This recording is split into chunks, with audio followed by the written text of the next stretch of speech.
एक धर्म पत्नी ऐसी होती है जो पति का उदास चेहरा देखकर भी उसको प्रसन्न करने का प्रयास करती है। घाटा लग गया ना, कोई बात नहीं, तकलीफ है ना, कोई बात नहीं, क्यों टेंशन लेते हो, सब होगा, अच्छा होगा। जब कुछ अच्छे दिन अगर चले जाते हैं और बुरे दिन आ जाते हैं तो बुरे दिन भी जाएंगे और अच्छे दिन भी आएंगे, टेंशन क्यों लेना। और एक धर्म पत्नी का सबसे बड़ा कर्तव्य यही है कि अपने पति को डिप्रेशन में ना रखे। वो अगर चिंता में डूबा हुआ है ना तो थोड़ा सा बल खुद दे। क्यों चिंता करते हो, सब अपन ने ही जोड़ा है ना, सब अपन ने ही बनाया है ना, लोन भी लिया तो अपन ने ही लिया है ना, तो चुकाएंगे भी अपन। फैक्ट्री अपन ने बनाई है, दुकान अपन ने बनाई है, मकान अपन ने बनाया है, तो फिर चिंता क्या करना है उसमें, चलाएंगे भी अपन। और चिंता मत करो, दुनिया कुछ भी कहे, मैं तुम्हारे साथ में हूं, तुम्हें टेंशन लेने की जरूरत नहीं है। ये धर्म पत्नी अपने पति को बल, धर्म पत्नी अपने पति को यह बल प्रदान करे कि तुम क्यों चिंता करते हो, क्यों टेंशन लेते हो, क्यों चिंता में डूबे हुए, क्या परेशान, मैं हूं तुम्हारे साथ। और कदम से कदम मिलाकर चलने के लिए मैं तुम्हारा साथ कभी नहीं छोड़ूंगा। आदि शक्ति भवानी की जय, दुर्गा महारानी की। हमारे यहाँ ये जो नारा लगता है, आदि शक्ति भवानी की जय, दुर्गा महारानी की, शिव की आदि शक्ति पार्वती जी हैं और पार्वती जी की आदि शक्ति शिव है।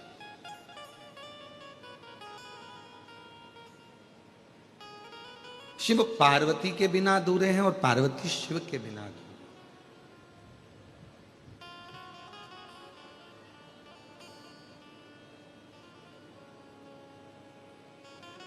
कितना सुंदर कहा है विष्णु पुराण में।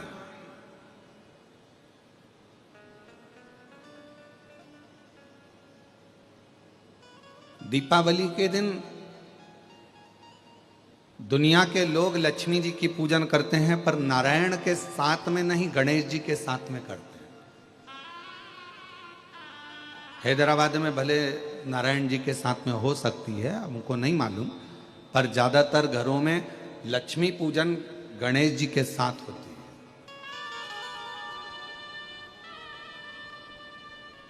दीपावली के दिन नारायण भगवान के साथ लक्ष्मी का पूजन नहीं हो रहा है।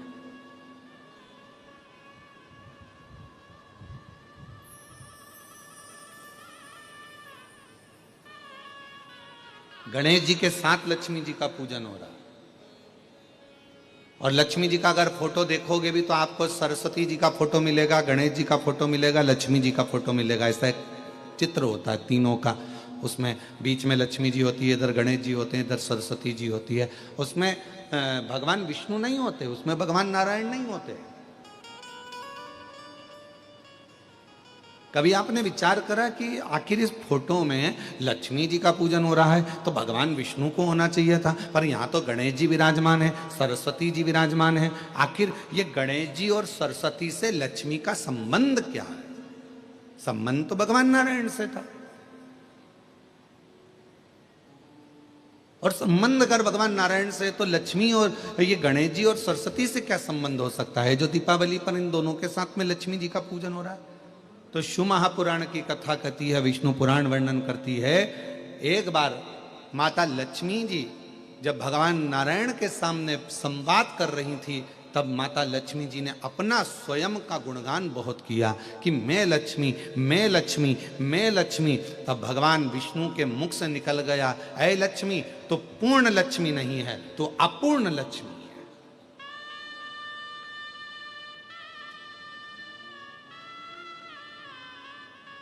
लक्ष्मी जी रोने लगी, नैनों से जल बह गया, आप मुझे अपूर्ण लक्ष्मी कह रहे हो? हाँ, क्योंकि हम देवता को श्राप लगा है, संतान का सुख नहीं है।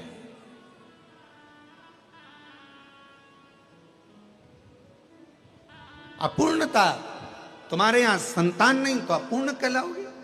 लक्ष्मी जी आंखों से आंसू बहाकर रोती रोती रोती रोती चल दी और मां सरस्वती के सामने पहुंच गई और सरस्वती माता वहां बैठी हुई थी और माता सरस्वती ने पूछा, लक्ष्मी क्यों रो रही हो? लक्ष्मी जी ने कहा, आज मेरे पति ने मुझे अपूर्ण कहा है तो क्यों रोना, चलो पार्वती के पास चलते हैं। सरस्वती का कहना मानकर लक्ष्मी जी पार्वती जी के पास गई तो माता पार्वती जी ने देखा कि लक्ष्मी तू मेरी बेस्ट फ्रेंड होकर रो रही है। एक सच्चे मित्र की परिभाषा क्या है?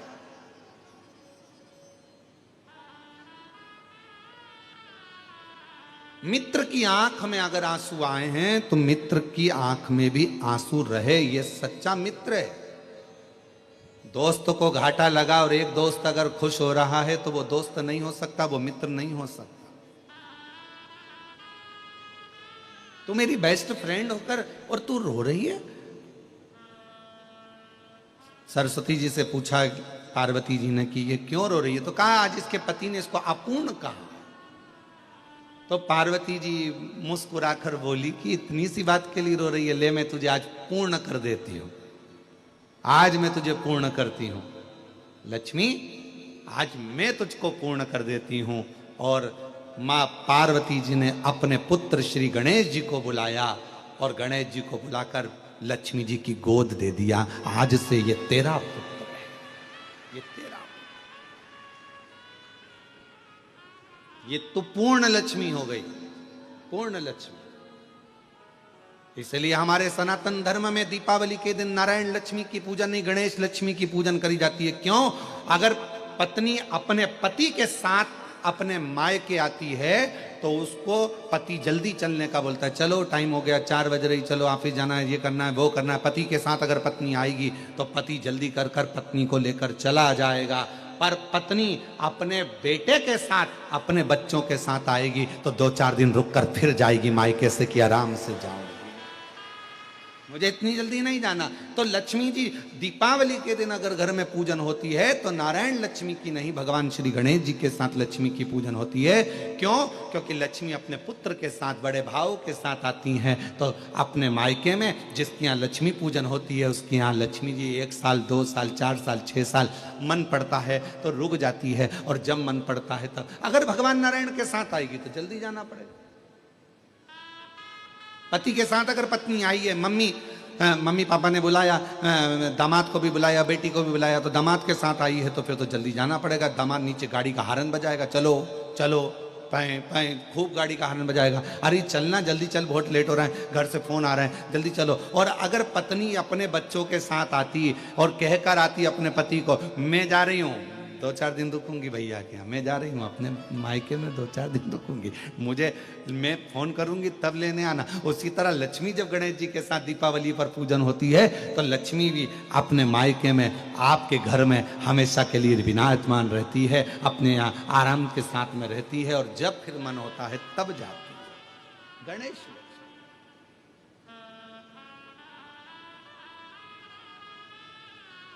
तो कैसे दुख?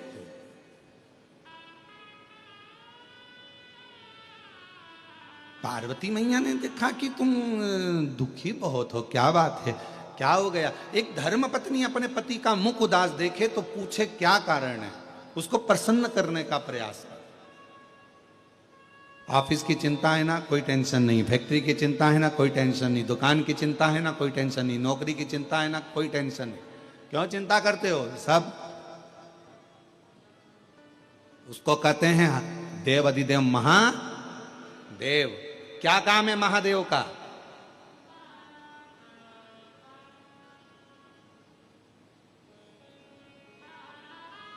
जब मछली का जन्म हो रहा था, जल में जब जीव जंतु को जन्म दे रहे थे, जल के जीव जंतु को, मगर को, मछली को, जल के कीड़े को, जल में रहने वाले जीवों को जब जन्म दिया जा रहा था, तब जल देव से पूछा गया था कि तुम्हारे अंदर ये मछली रहेगी, तुम्हारे अंदर ये जीव जंतु रहेंगे, ये पानी के जीव जंतु तुम्हारे जल में रहेंगे, क्या तुम इनको रखने को तैयार हो?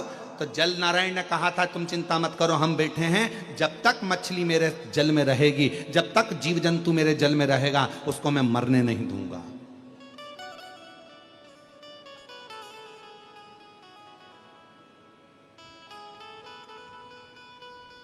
हवा से पूछा, वायु से पूछा, तुम्हारे इसमें भी बहुत सारे जीव रहेंगे, तुम उनको रख लोगे? हाँ, वो मेरे साथ में रहेंगे जब तक मैं रख लूंगा। अब आई बारी पृथ्वी की। पृथ्वी पर मनुष्य जन्म लेगा, पृथ्वी पर संसार के लोग जन्म लेंगे, जीव जंतु जन्म लेंगे, पशु पक्षी जन्म लेंगे। इनको कौन देखेगा? तो इनके लिए पूछा गया, भगवान नारायण से कहा गया, आप तो बैकुंठ में रहते हो, ब्रह्मा जी आप ब्रह्मलोक में रहते हो, पृथ्वी पर इनको देखेगा कौन? कौन संभालेगा इनको? कई माता पिता तो ऐसे होते हैं कि बच्चे को जन्म देने के बाद उनके प्राण छूट जाते हैं। कोई ऐसी माता होती है कि बच्चे को जन्म दिया हॉस्पिटल में, उसके प्राण छूट जाते हैं। कोई पिता ऐसा होता है कि बच्चे को जन्म दिया, कहीं एक्सीडेंट आदि में चला जाता है, अकेला रह जाता है। कोई ऐसा होता है कि कहीं घूमने गए, पूरा की पूरा परिवार चले जाता है, एक छोटा सा बच्चा गाड़ी में बच जाता है। कई आप लोगों ने अखबारों में पढ़े होंगे, कई न्यूज़ों में देखे होंगे कि छोटा सा बच्चा बच गया, बाकी सब चले गए। तो आखिर ये इनको पालेगा कौन? इनको संभालेगा कौन? पृथ्वी पर जन्म लेने वाले इन जीव जंतु और मनुष्य को कौन देखेगा? तो कहा किससे पूछा जाए? तो कहा शिव जी से पूछा जाए, भगवान शंकर जी से पूछा गया, आप संसार में जन्म लेने वाले मनुष्य को, संसार सागर में जन्म लेने वाले जीव जंतु को संभाल लोगे? शंकर भगवान ने कहा, यदि संसार का मनुष्य कली काल में मुझे ध्यान करेगा और मेरे ऊपर अगर एक लोटा जल समर्पित करेगा तो वो मेरा परिवार का अंग कहलाएगा और उसकी रक्षा करना मेरी जवाबदारी, मैं संभालूंगा उसको। तो फिर लोग, आप पूरे विश्व का भरण पोषण करोगे? हाँ। आप सारी दुनिया का पेट भर दोगे? हाँ। अगर आप सारी दुनिया का पेट भर दोगे तो आज से भगवान नारायण ने और ब्रह्मा जी ने कह दिया, तुम्हारा नाम आज से विश्व का भरण पोषण करने वाले विश्वनाथ कहलाओ। विश्वनाथ।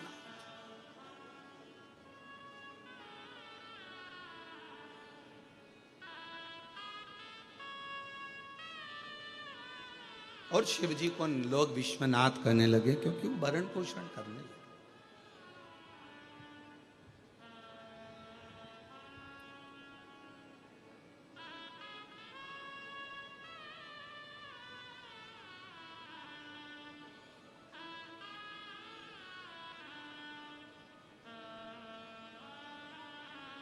पार्वती जी ने देखा कि शिव जी का चेहरा बहुत उतरा हुआ, मन नहीं करता, मैं आपसे पूछती हूं कि आपका दुख है क्या? क्या दुख है? आप अपने दुख को कहो तो। घर का जो बुजुर्ग होता है, घर का जो बूढ़ा व्यक्ति होता है, घर का जो बड़ा व्यक्ति होता है, वो अपने दुख से कभी दुखी नहीं होता। घर में अगर दादाजी हैं, दादी जी हैं, वो अपने दुख से कभी दुखी नहीं होंगे। मेरे बेटे के यहां ये नहीं है, मेरी बेटी को ऐसा हो गया, मेरे पोते को ऐसा हो गया, मेरी पोती को ऐसा हो गया, मेरी नाती को ऐसा हो गया। घर के जो बुजुर्ग होते हैं, घर का जो बूढ़ा व्यक्ति होता है, बुजुर्ग व्यक्ति होता है, वो अपने दुख से, उसका पांव दुखेगा तो चल जाएगा, अरे मेरा पांव। पर अगर बच्चों को कुछ हो गया ना, पोता पोती को कुछ हो गया, बेटा बहू को कुछ हो गया, तो उसको चैन नहीं मिलता, उसको बेचैनी रहती।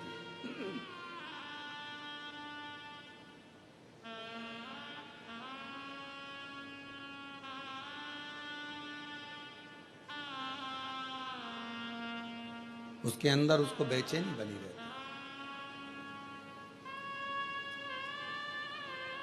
हम ब्रजगोपाल जी के यहाँ पर जहाँ रुकना हुआ, वहाँ पर हमसे जो लोग मिलने आए तो उसमें कई दादियाँ आई थी, और दादियों ने आकर कहा, ये मेरा पोता है, इसके साथ में ये प्रॉब्लम है, ये मेरी पोती है, इसके साथ में ये प्रॉब्लम है। और दादी बेचारी खुद पाँव से ऐसी झुक नहीं पा रही है, बड़ी तकलीफ में दिख रही थी, पर उसने अपने लिए नहीं पूछा, उसने पूछा तो अपने पोता पोती के लिए पूछा, उसने अपने छोटे छोटे बच्चों के लिए पूछा।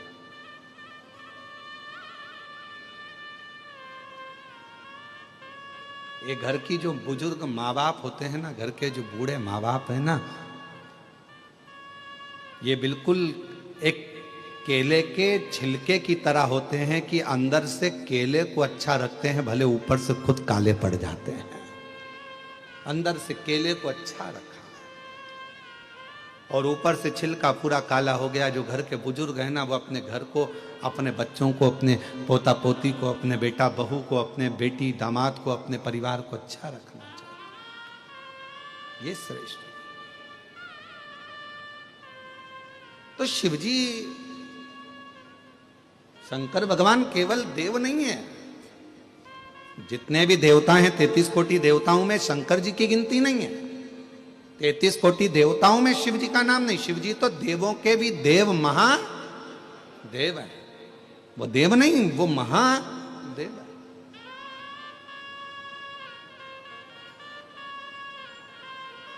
और उनके पास में सारी फाइल है।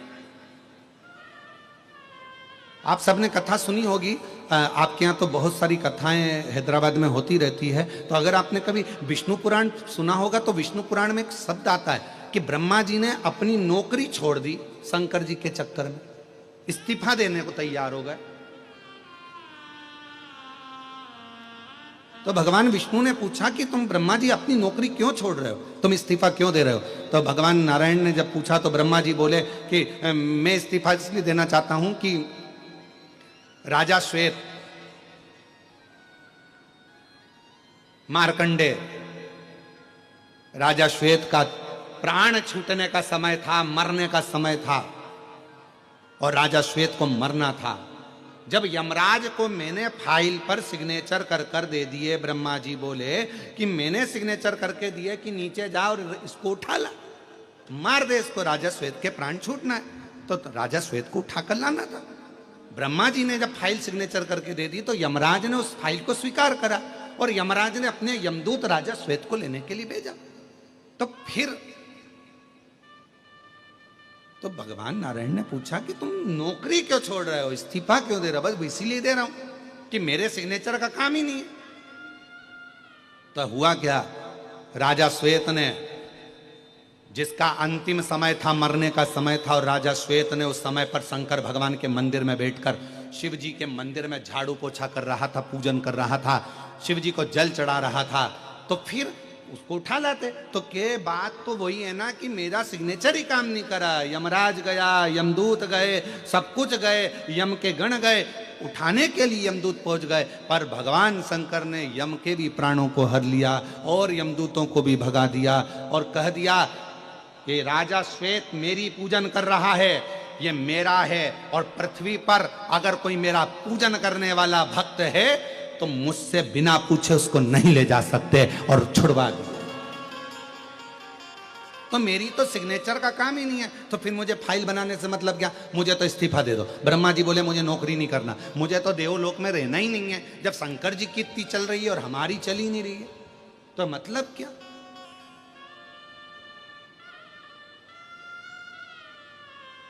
इसीलिए कहा जाता है सारे देवता हैं, सब देव हैं, और मेरा शिव, जम के बोलो, महादेव हैं। किसी के भी सिग्नेचर, तुम्हारी किस्मत में किसी ने कह दिया कि तुम्हारे भाग्य में दुख लिखा है, किसी ने कह दिया तुम्हारी किस्मत में तकलीफ लिखी है, किसी ने कह दिया तुम्हारी किस्मत में घाटा लिखा है, किसी ने कह दिया तुम्हारी भाग्य में ये लिखा है। दुनिया, देवता ने अगर तुम्हारा भाग्य लिखा है, ब्रह्मा जी ने भी अगर तुम्हारी लेखनी लिखी है, देवताओं ने अगर तुम्हारा भाग्य लिखा है, लिख दें दो। उस भाग्य को पलटने की जवाबदारी केवल एक के पास है, और वो देव अधिदेव महादेव के पास है।